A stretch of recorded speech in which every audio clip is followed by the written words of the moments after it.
Tonight, the Middle East stands on the edge of a widening war.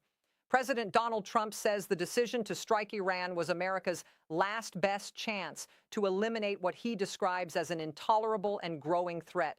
As we come on air, U.S. and Israeli forces are carrying out large-scale military operations across Iranian territory, targeting missile systems, naval assets, command centers, and strategic infrastructure. The Pentagon has confirmed that 6 American service members have been killed in action, marking the first confirmed U.S. fatalities in what is rapidly becoming one of the most dangerous escalations in the region in years.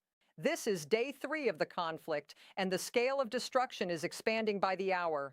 According to the Iranian Red Crescent, more than 550 people have been killed since the strikes began.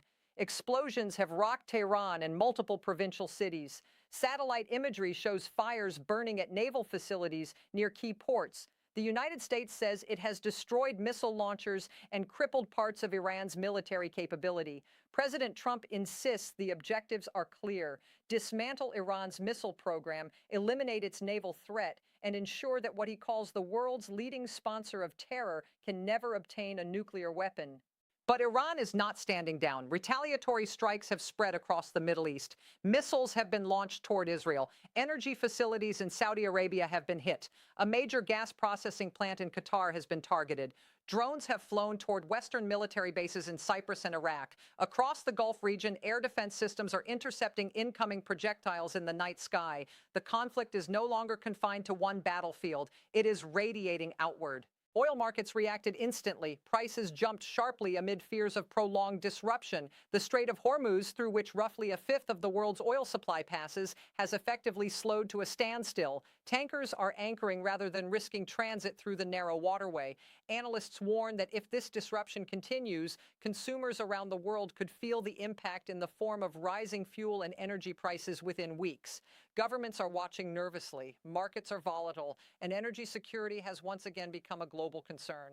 In Kuwait, 3 American fighter jets were shot down by what officials described as friendly fire. All crew members ejected safely, but the incident underscores the confusion and intensity of the battlefield. In Lebanon, Hezbollah has entered the fight, launching attacks toward northern Israel. Israel responded with airstrikes in Beirut and southern Lebanon, killing dozens, according to local health authorities. Israeli officials say they are targeting militant infrastructure and commanders. Lebanese officials warn the country risks being pulled into yet another devastating conflict. In northern Iraq, drones targeted a base housing American personnel. Air defense systems intercepted incoming threats, but footage circulating on social media appears to show debris striking civilian buildings. In Cyprus, sirens sounded at a British airbase after drones were detected heading toward the facility. One drone reportedly struck a runway, though damage was limited. Families stationed at the base have been advised to prepare for evacuation. The British government says its involvement will remain defensive, rejecting the idea of participating in offensive strikes. Meanwhile, in Washington, President Trump defended the operation in a televised address from the White House.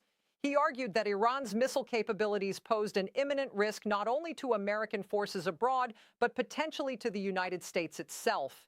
He claimed that failing to act now would have allowed Iran to shield future nuclear ambitions behind expanding missile defenses.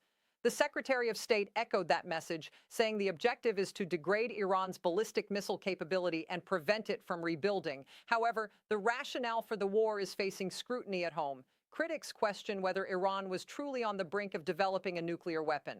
Some lawmakers argue Congress was not consulted before the strikes were launched. Others warn of echoes of past conflicts where initial objectives evolved into prolonged military engagements. Even within President Trump's political base, there are voices expressing concern about entering another major foreign war.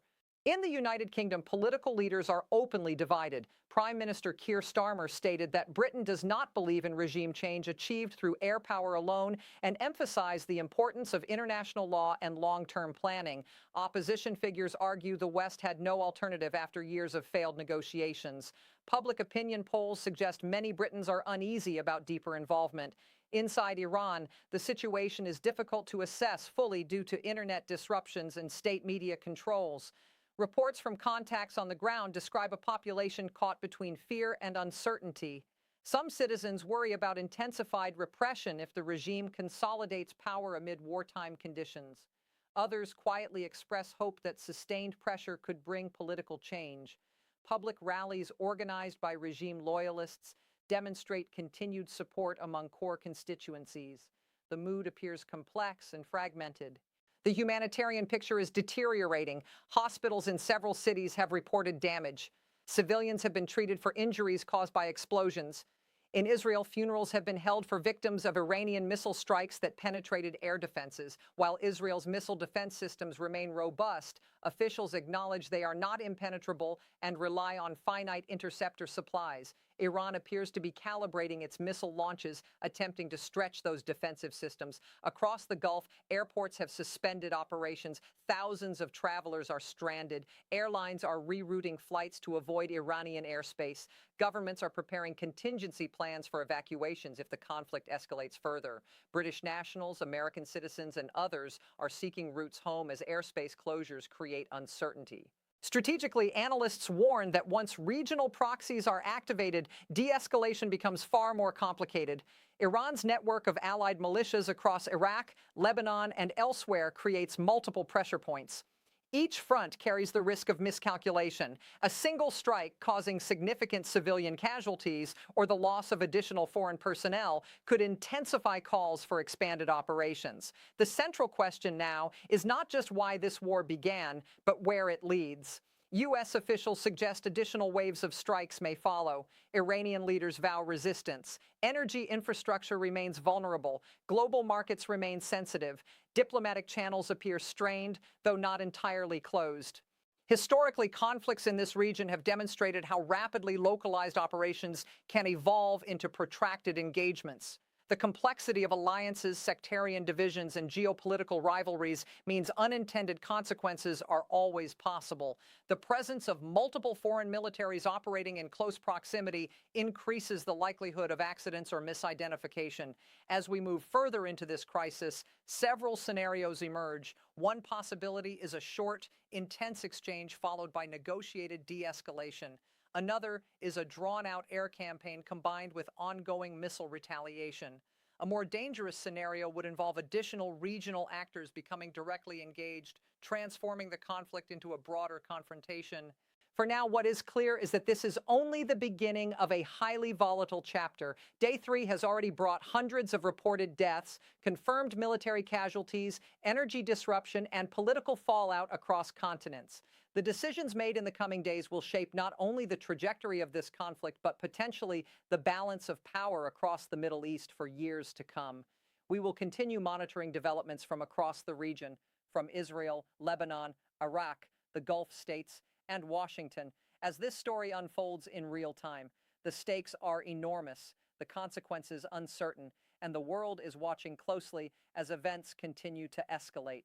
Stay with us for continued coverage as this rapidly evolving situation develops.